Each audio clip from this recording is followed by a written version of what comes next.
오늘 우리에게 주시는 하나님의 말씀은 히브리서 6장 13절에서 20절까지의 말씀입니다. 제가 보는 성경으로 신약 359쪽입니다.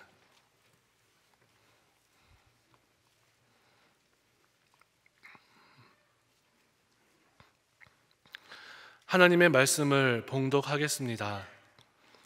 하나님이 아브라함에게 약속하실 때에 가리켜 맹세할 자가 자기보다 더 큰 이가 없으므로 자기를 가리켜 맹세하여 이르시되 내가 반드시 너에게 복 주고 복 주며 너를 번성하게 하고 번성하게 하리라 하셨더니 그가 이같이 오래 참아 약속을 받았느니라. 사람들은 자기보다 더 큰 자를 가리켜 맹세하나니 맹세는 그들이 다투는 모든 일의 최후 확정이니라. 하나님은 약속을 기업으로 받는 자들에게 그 뜻이 변하지 아니함을 충분히 나타내시려고 그 일을 맹세로 보증하셨나니 이는 하나님이 거짓말을 하실 수 없는 이 두 가지 변하지 못할 사실로 말미암아 앞에 있는 소망을 얻으려고 피난처를 찾은 우리에게 큰 안위를 받게 하려 하심이라. 우리가 이 소망을 가지고 있는 것은 영혼의 닷 같아서 튼튼하고 견고하여 휘장 안에 들어가나니 그리로 앞서가신 예수께서 멜기세덱의 반차를 따라 영원히 대제사장이 되어 우리를 위하여 들어가셨느니라. 아멘. 지난 월요일 화요일 1박 2일간 페루 선교회 총회로 부산에 다녀오면서 고속도로 휴게소에 들렀습니다. 휴게소에 들르면 다녀와야 할 곳이 있지 않습니까? 화장실이죠.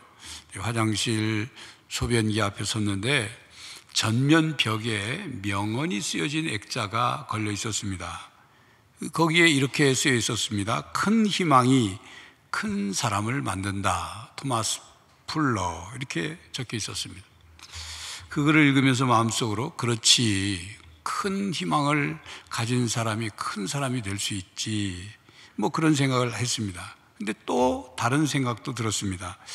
큰 희망을 품기만 하면 다 큰 사람이 되는 건 아니지. 또 그 큰 희망이 어떤 희망인가가 중요하지 않겠나.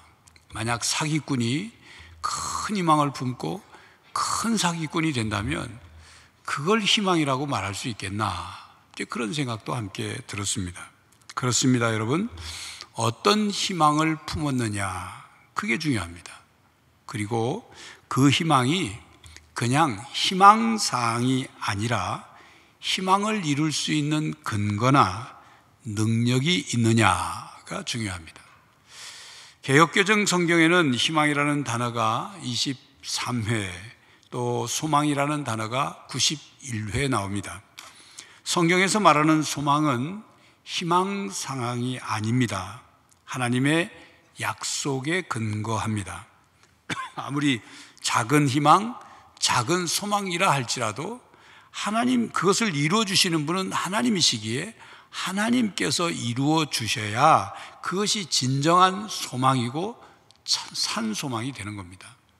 오늘 본문 말씀은 하나님께 둔 소망에 관한 말씀입니다. 본문 13절에서 15절에 하나님께서 아브라함에게 약속하실 때 자신의 명예를 걸고 분명히 약속하셨고, 아브라함은 참고 견딘 끝에 그 약속을 전부 받았다, 그렇게 말씀하고, 그리고 16절 이하에는 사람들이 자기보다 더 위대한 일을 두고서 맹세를 하는데, 그래서 하나님께서는 그 약속을 상속받은 사람들에게 하나님의 뜻이 변하지 않는다는 것을 더욱 확실히 보여주기 위해서 맹세로서 보증해 주셨고, 또 그렇게 한 것은 하나님의 계획이 변경되지 않을까 염려할 필요가 없도록 하나님께서는 우리에게 약속과 맹세를 동시에 주셨다, 그렇게 말씀합니다. 이 두 가지는 우리가 완전히 믿을 수 있는 것입니다. 왜냐하면 하나님은 거짓말을 할 수 없는 분이기 때문입니다. 그래서 우리는 하나님께서 우리에게 약속하신 구원을 조금도 의심 없이 확신할 수 있게 되는 것입니다. 본문 17절 18절이죠. 하나님은 약속을 기업으로 받는 자들에게 그 뜻이 변하지 아니함을 충분히 나타내시려고 그 일을 맹세로 보증하셨나니 이는 하나님이 거짓말을 하실 수 없는 이 두 가지 변하지 못할 사실로 말미암아 앞에 있는 소망을 얻으려고 피난처를 찾은 우리에게 큰 안위를 받게 하려 하심이라. 그렇습니다. 우리는 인생을 살면서 불안과 두려움이 엄습하지만 하나님은 거짓말을 하실 수 없는 분이므로 그 하나님이 우리에게 주신 약속과 맹세는 변하지 않는다는 것을 확실히 믿고 의지해야 합니다. 그래서 그 믿음으로 불안과 두려움을 떨쳐내야 하는 것이죠. 이것이 신앙의 기초이며 또한 신앙의 중심 요소입니다. 이 확고한 신앙, 이 확고한 소망은 우리의 영혼의 닷과 같다고 말씀합니다. 본문 19절입니다. 우리가 이 소망이 있는 것은 영혼의 닷 같아서 튼튼하고 견고하여 휘장에 들어가나니. 19절에서는 소망을 배의 닷으로 비유했습니다. 이 소망이 있는 것은 영혼의 닷과 같아서 그렇게 말씀하죠. 고대 문학에서는 인생의 삶을 바다를 항해하는 것에 흔히 비유했습니다. 그래서 인생은 고통의 바다를 항해하는 것 같다, 그런 표현도 나오고, 인생이라는 항해를 할 때 바른 목적지를 향해서 항해를 해야 한다, 이렇게 비유해서 표현하기도 하죠. 신약 성경에서는 그 항해와 관계된 배의 닷이라는 비유가 본문 19절에서 나옵니다. 자, 여러분, 닷이란 무엇을 말합니까? 닷은 항해하는 배에게 있어서 꼭 있어야 할 장비 중에 하나입니다. 배가 바다 위를 항해할 때 닷을 내리지 않습니다. 닷을 내리면 오히려 배가 항해하는데 방해가 되죠. 닷은 배가 항해를 하다가 항구에 정박할 때 닷을 내립니다. 닷을 바다 밑 땅에 닿게 내리면 닷이 땅에 박혀 있으면서 배가 떠내려가지 않도록 붙들어주는 역할을 합니다. 항구에 정박한 배가 닷을 내리지 않으면 바람이 불고 파도가 칠 때 배가 이리저리 떠내려가죠. 또 이리저리 흔들리다가 여기 부딪히고 저기 부딪혀 배가 부서집니다. 파손되죠. 그래서 배는 배가 표류하지 않게 단단히 붙들어줄 닷을 다 가지고 있습니다. 이렇게 닷의 비유는 흔들리지 않는 굳건함을 표현한 것입니다. 어떤 보호, 안전이나 안전장치를 의미합니다. 여러분, 지난주에 우리는 인생이라는 항해를 하면서 소망의 돛을 주님을 향해 올리고 주님께서 주시는 사랑과 지혜와 능력과 은혜의 바람을 맞으며 저 천국을 향해 나가야 한다고 말씀드렸습니다. 자, 그런데 우리 인생은 앞으로 나아가야 할 때가 많지만 멈춰야 할 때도 있습니다. 배로 말하면 잠시 정박해야 할 때가 있다, 그 말이죠. 앞으로 나가기 위해서 잠시 숨을 고르고 인생이라는 배를 정박해야 할 때가 있습니다. 우리는 인생에 닥쳐오는 폭풍이나 거친 파도 같은 고난과 위기를 피하기 위해서라도 인생이라는 배를 정박해야 할 때가 있다, 그 말입니다. 그때 배를 아무 곳에나 정박해서는 안 되죠. 그리고 배를 정박하기 위해 아무 곳에나 닻을 내려서도 안 됩니다. 안전한 곳에 정박하고 안전한 곳에 닻을 내려야 합니다.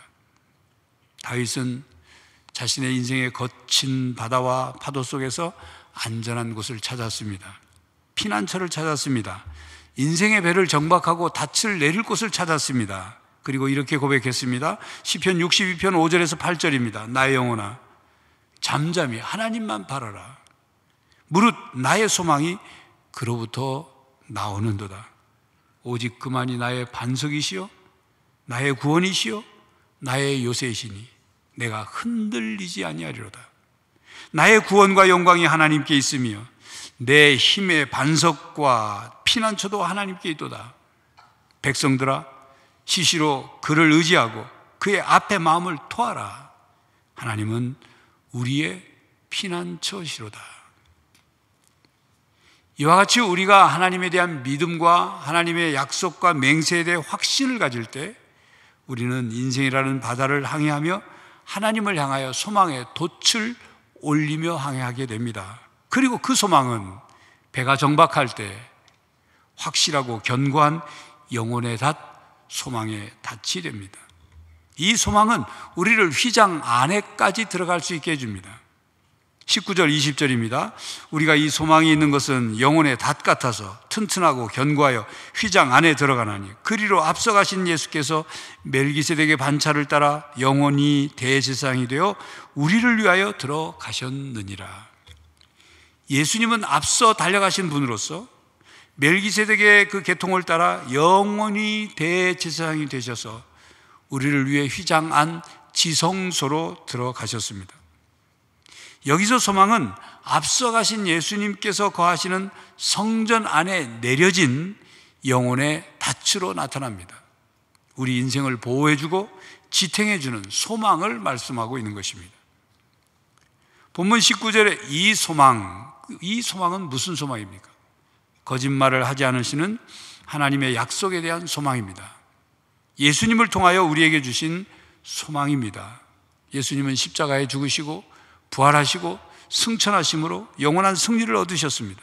그리고 하나님의 영광의 지성소에 들어가셨습니다. 예수님을 통해 주신 소망이 우리를 휘장 안에 들어가게 합니다. 대제사장 되신 예수님이 먼저 우리를 위하여 들어가셨고 우리는 그 뒤를 따라 휘장 안으로 들어갈 것입니다. 휘장 안은 대제사장이 들어가는 지성소입니다. 하나님이 계시는 은혜의 보좌를 말합니다. 그러므로 예수 그리스도와 관련해서 우리가 가진 소망은 휘장 안으로 들어가는 소망입니다. 우리는 이 소망을 통해 그리고 이 믿음으로 말미암아 휘장 넘어 하나님의 존전으로 나아가게 됩니다. 예배의 차원이죠. 하나님 보좌 앞에 나오는 것. 하나님께 우리의 영혼의 닻을 내려 하나님을 만나게 되는 것입니다. 세상이라는 바다에 바람이 불고 거친 파도가 치고 거대한 풍랑이 일 때 우리의 인생의 배는 출렁거리고 흔들리고 이것저것에 부딪히게 됩니다. 그때 우리의 영혼의 닻을 내려야 합니다. 소망의 닻을 내려야 합니다. 예수 그리스도에게 우리의 소망의 닻을 내려야 합니다. 예수 그리스도에게 소망의 닻을 내리면 지성소 안 은밀한 곳 하나님의 보좌 앞으로 들어가게 됩니다. 그곳에 들어가 하나님을 만나게 됩니다. 그곳에는 오직 하나님과 나만 있습니다. 나의 연약함을 아시고 모든 것을 아시는 하나님이 그곳에 계십니다. 그곳에 들어가 엎드리게 되면 하나님의 음성이 들리게 됩니다. 하나님께서 우리에게 주시는 말씀을 우리는 듣습니다. 그 말씀은 위로의 말씀일 수도 있고 때론 책망의 말씀일 수도 있습니다. 격려의 말씀일 수도 있고 훈계의 말씀일 수도 있습니다. 용기와 능력을 주시는 말씀일 수도 있고 지혜와 분별력을 주시는 말씀일 수도 있습니다. 중요한 것은 삶의 방향을 바르게 잡고 진리 위에 굳건히 서게 하십니다. 폭풍과 거친 파도로부터 우리를 보호해 주십니다. 지혜와 힘을 주십니다. 여러분, 현실의 여러 가지 문제들과 역경들이 우리를 흔들어댑니다. 장애물들이 혹은 우리 자신의 결함들이 우리를 흔들어댑니다. 사람들이 나를 알아주지 않을 때에도 우리는 흔들립니다. 사람들이 나를 방해하고 억울하게 하고 괴롭힐 때도 우리는 흔들립니다.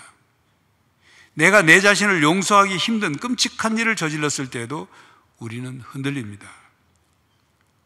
그토록 애쓰고 수고한 일이 허사가 되었을 때도 또 내가 이루고 싶은 일이 기다려도 이루어지지 않을 때에도 사람들이 나에게 등을 돌릴 때에도 우리는 흔들립니다. 인생의 배멀미를 합니다.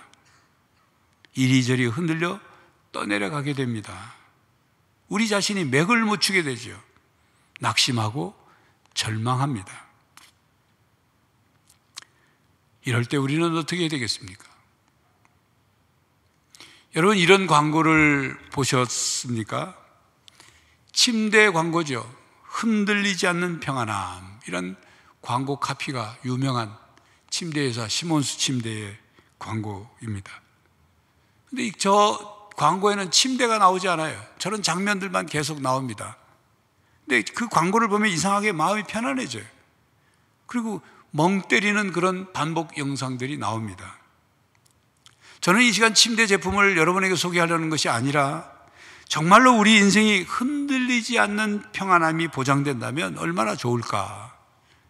결코 흔들리지 않는 평안과 확신에 찬 삶을 살 수 있다면 얼마나 좋을까. 끊임없는 근심, 걱정, 불안, 두려움, 낙심, 절망을 우리가 물리치고 흔들리지 않는 평안을 얻을 수 있다면 얼마나 좋을까. 그런 간절한 소망에 대한 말씀을 드리려 하는 것입니다. 여러분, 세상이라는 바다에서 인생이라는 배가 이리저리 흔들릴 때 우리의 믿음의 선배들은 어떻게 했을까요? 어떻게 그 흔들리는 삶 속에 중심을 잡고 든든히 설 수 있었을까요? 그분들은 세상이라는 바다 위에서 인생이라는 배가 이리저리 흔들려 떠내려가지 않도록 닻을 내렸습니다. 하나님께 소망의 닻을 내렸습니다. 신앙의 선배들은 그렇게 했습니다. 구약성경 창세기에 보면 거센 세상의 바람과 물결 속에서 쉽게 흔들리지 않고 하나님께 소망의 닻을 내린 사람이 있습니다. 요셉이죠. 요셉은 17살 어린 나이에 형들의 음모에 의해 이집트로 노예로 팔려가고 그곳에서 보디발 친위대장 집에서 종살이를 하다가 좀 살만하니 또 누명을 써서 왕의 감옥에 갇혀서 감옥살이를 합니다. 그게 13년이라는 세월이에요.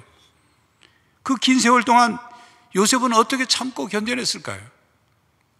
아무것도 앞이 보이지 않고 자신의 미래가 어떻게 펼쳐질지 보이지 않는 그런 상황 속에서 호롤단신으로 아는 사람 한 사람도 없고 자기에게 도움을 줄 수 있는 사람, 도움을 청할 사람 한 사람도 없는 상황에서,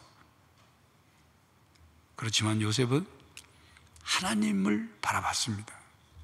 하나님께 소망을 두고 살았습니다. 하나님께 소망의 닻을 내렸습니다. 그래서 39장 2절에 3절에 여호와께서 요셉과 함께 하심으로 그가 형통한 자가 되어 그의 주인 애굽 사람의 집에 있으니 그의 주인 여호와께서 그와 함께 하심을 보며 또 여호와께서 그의 범사에 형통하게 하심을 보았더라. 그렇게 말씀은 기록하고 있죠. 하나님께서 요셉과 함께 하셨습니다. 요셉은 자신과 함께 하시는 하나님께 소망을 두었습니다. 고난 가운데서도 하나님께 소망의 닻을 내리고 흔들리거나 떠내려가지 않았습니다. 구약시대 이스라엘은 솔로몬 왕이 죽고 난 뒤에 남북 왕국으로 분열됐습니다. 그리고 북이스라엘이 먼저 아수르에게 의해서 멸망당하고 그 이후 남유다 왕국도 바벨론 느부갓네살 왕에 의해서 BC 586년에 멸망당했습니다. 멸망당할 때 예루살렘 성전이 무너지고 예루살렘 성벽이 다 회파됐죠. 그리고 수많은 백성들이 바벨론으로 포로로 끌려갔습니다. 그렇게 남유다 왕국을 정복한 바벨론은 50년 뒤 BC 536년에 페르시아에 의해서 멸망당했죠.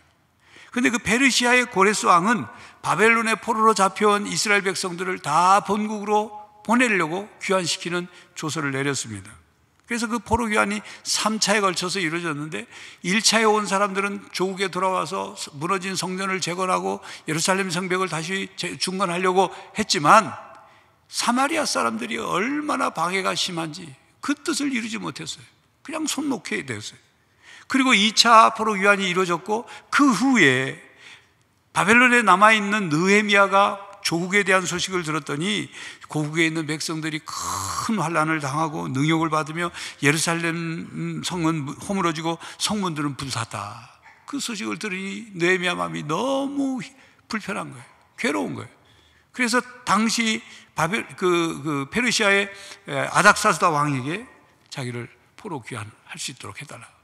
귀환 인파를 내가 인솔하고 나에게 총독의 직책을 맡겨주십시오. 그래 가서 다시 본국을 재건하기 위해서 3차로 오지요.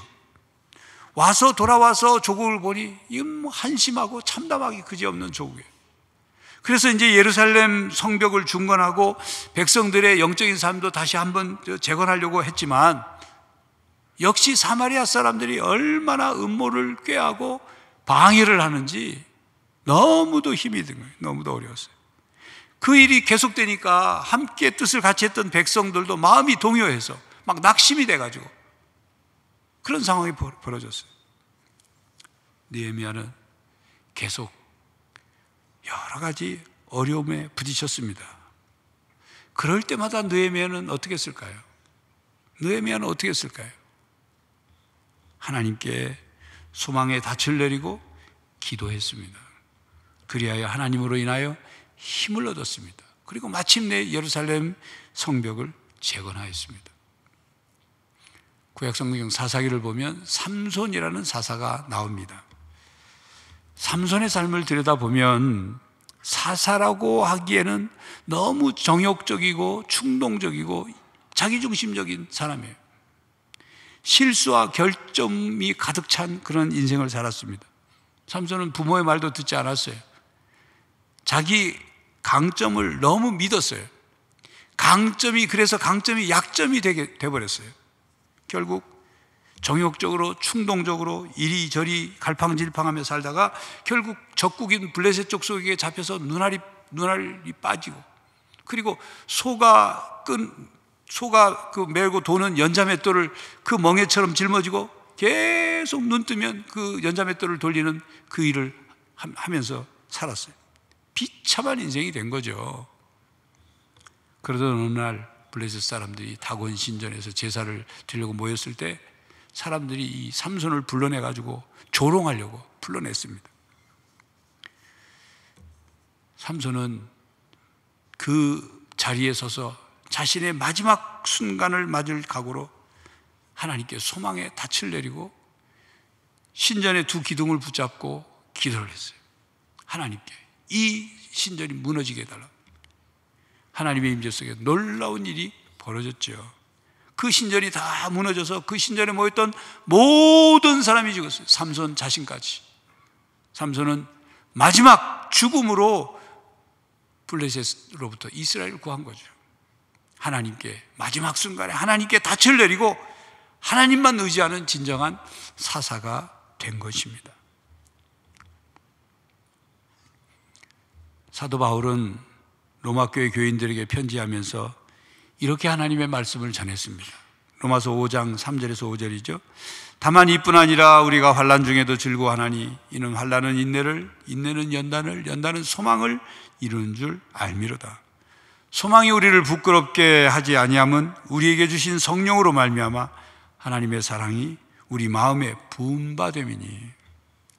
사도 바울은 자신이 직접 환난을 겪으면서 그 환난을 겪으면서 인내를 배우게 되었고, 그 환난 속에 인내를 하면서 마치 쇠가 연단되듯이 자신의 인격과 신앙이 연단되는 것을 경험하고, 그리고 연단되는 과정을 통해서 하나님께서 장차 이루어지실 소망, 그것이 소망이 이루어지겠구나, 그걸 굳게 붙들었어요. 지금 그 얘기를 하고 있는 거예요. 그 소망에 하나님이 사랑이, 그 소망 가운데 하나님의 사랑이 부은 바 되어서 소망이 결코 흔들리거나 부끄럽거나 답답하거나 헛된 소망이 되지 않는다, 그 말씀을 하고 있는 것입니다. 다시 정리하면 환난 중에 하나님께 소망의 닻을 내리고 인내하며 연단을 받으면 소망이 이루어진다는 말씀입니다. 그렇게 환난 중에서도 즐거워할 수 있는 성숙한 믿음을 가질 수 있다, 그렇게 권면하고 있습니다. 여러분, 암에 걸린 한 성도의 고백입니다. 그가 이렇게 고백합니다. 내 생명의 연한을 결정하는 것은 암세포가 아니라 하나님입니다. 암에 걸렸지만 하나님께 소망의 닻을 내린 신앙인의 신앙 고백이에요. 다윗도 시편 39편에 보면 자신의 연약해진 몸을 체감하면서 자신의 인생을 돌아보고 인생의 허무와 헛된 일들을 돌아보면서 결론을 내렸어요. 주여, 이제 내가 무엇을 바라리요? 나의 소망은 주께 있나이다.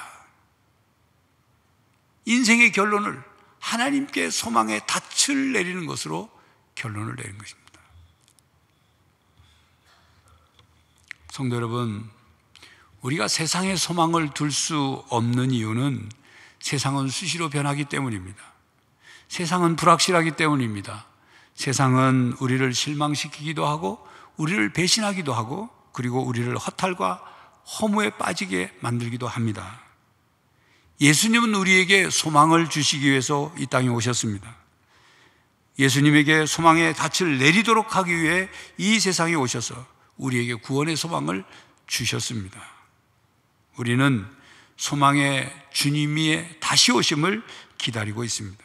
그러하기에 히브리서 10장 23절에도 또 약속하신 이는 미쁘시니 우리가 믿는 도리의 소망을 움직이지 말며 굳게 잡고 라고 말씀합니다. 우리의 약속하신 하나님은 신실하신 분이시니 꼭 약속을 지키실 것이다. 그러니 우리가 믿는 도리의 소망의 닻을 주님께 내리고 흔들리지 말고 움직이지 말고 환난과 세상의 풍파에 떠내려가지 말고 소망을 굳게 잡으라, 이렇게 말씀하고 있는 겁니다. 시편 42편 5절입니다. 내 영혼아, 내가 어찌하여 낙심하며 어찌하여 내 속에서 불안해하는가? 너는 하나님께 소망을 두라. 그가 나타나 도우심으로 말미암아 내가 여전히 찬송하리로다. 그렇습니다. 우리는 하나님의 약속을 믿고 하나님의 약속의 성취에 소망을 두어야 합니다.